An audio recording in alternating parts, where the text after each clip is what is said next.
आपका बढ़िया अकेडमी में। हम आज पढ़ेंगे भारत के राष्ट्रपति के बारे में, उनसे संबंधित सभी अनुच्छेद एवं उनके बारे में। तो भारत के पहले राष्ट्रपति थे राजेंद्र प्रसाद, जो 26 जनवरी 1950 से 13 मई 1962 तक के सेवा में रहे। उसके बाद अभी प्रेजेंट में है श्रीमती द्रौपदी मुर्मू, जिन्होंने 22 जुलाई 2022 को पद ग्रहण किया था, जो भारत की 15वीं राष्ट्रपति है। राष्ट्रपति से संबंधित प्रमुख अनुच्छेद, ये क्या भारतीय संविधान के भाग 5 में है। और अनुच्छेद कौन सा 52 से लेकर के 78 तक के कार्यपालिका का प्रवहन करते हैं, जिससे राष्ट्रपति और उपराष्ट्रपति भी शामिल होते हैं। जैसे 52वां जो अनुच्छेद है, ये क्या बताता है, भारत का एक राष्ट्रपति होगा।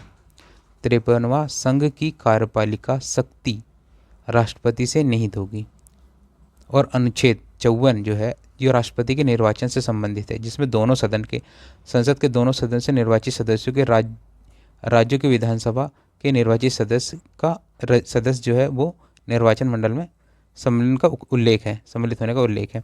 और राष्ट्रपति के निर्वाचन की रीति के बारे में बताया, रीति रिवाज क्या होते हैं। इसमें प्रतिनिधित्व प्रणाली के अनुसार एकल सक्रिय मत द्वारा किया जाता है राष्ट्रपति का चुनाव। ये 55 में। और 56 में है कि राष्ट्रपति की पद अवधि कितने साल की होती है, मात्र 5 साल की होती है। 5 साल के बाद दूसरे राष्ट्रपति का नंबर लगता है या फिर से रीअटेम्प्ट हो सकता है। और 57 है पुनर्निर्वाचन के लिए पात्रता होती है, जो 57 में थी। 58 में क्या है, राष्ट्रपति निर्वाचन होने के लिए कि योग्यता क्या क्या होनी चाहिए आपके पास, कि भारत का नागरिक होना चाहिए, 35 वर्ष की आयु पूर्ण हो चुकी होनी चाहिए, लोकसभा का सदस्य निर्वाचित होने योग्यता रहता है वो है।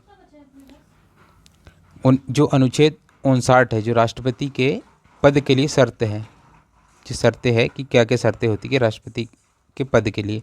और अनुच्छेद 60 बताता है राष्ट्रपति द्वारा शपथ और प्रतिज्ञा, जैसे शपथ ग्रहण करते हैं ना राष्ट्रपति, वो। और अनुच्छेद 61 बताता है राष्ट्रपति पर महाभियोग चलाने की प्रक्रिया है। और 62वां अनुच्छेद जो बताता है, जो राष्ट्रपति के पद में रिक्त को भरने के लिए निर्वाचन करने के समय और आकस्मिक की रिक्त होने के कारण निर्वाचित व्यक्ति का पद अवधि कितने टाइम के लिए होगा। कोई अगर टर्म किसी राष्ट्रपति के बीच में खत्म हो गया, कोई एक्सपायर कर गया, उसके बाद। 72वां है राष्ट्रपति और उपराष्ट्रपति के निर्वाचन के संबंध में सशक्त विषय है। और अनुच्छेद 72वां बताता है राष्ट्रपति को क्षमादान की शक्ति होती है उनके राष्ट्रपति को। जो किसी को फांसी हो रही तो उसको माफ़ कर सकते, किसी को उम्र कैद है तो उसको कम की जा सकती है। अनुच्छेद 74 बताता है कि राष्ट्रपति को सहायता और सलाह देने के लिए क्या होता है, मंत्रिपरिषद होता है, कि इसके अनुच्छेद राष्ट्रपति मंत्रिपरिषद की सलाह पर कार्य के लिए होता है। और हालांकि राष्ट्रपति एक बार पुनर्निर्वाचित के लिए लौटा सकता है। अनुच्छेद 75वां बताता है कि 75 क्या है, मंत्रियों के बारे में अन्य उपबंध, जिसके प्रधानमंत्री की नियुक्ति राष्ट्रपति द्वारा की जाती है, या अन्य मंत्रियों की नियुक्ति प्रधानमंत्री की सलाह पर राष्ट्रपति करते हैं।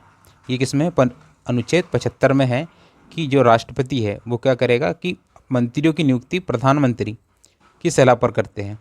और अनुच्छेद 77 क्या है, भारतीय सरकार के कार्य का संचालन क्या होता है। इसमें भारत सरकार का जो कार्य का संचालन कौन करता है, अनुच्छेद 77 करता है। और 78 क्या करती है, राष्ट्रपति को जानकारी देने से संबंधित प्रधानमंत्री के कर्तव्य, कि राष्ट्रपति को जानकारी देना होता है प्रधानमंत्री को। और अनुच्छेद 123 जो है, राष्ट्रपति का अध्यादेश जारी करने की शक्ति। और अनुच्छेद 143 क्या होता है, उच्च न्यायालय से परामर्श करके ही राष्ट्रपति को शक्ति होती। ये सभी अनुच्छेद राष्ट्रपति से संबंधित है, इनके शक्तियाँ, कर्तव्य और निर्वाचन से संबंधित है।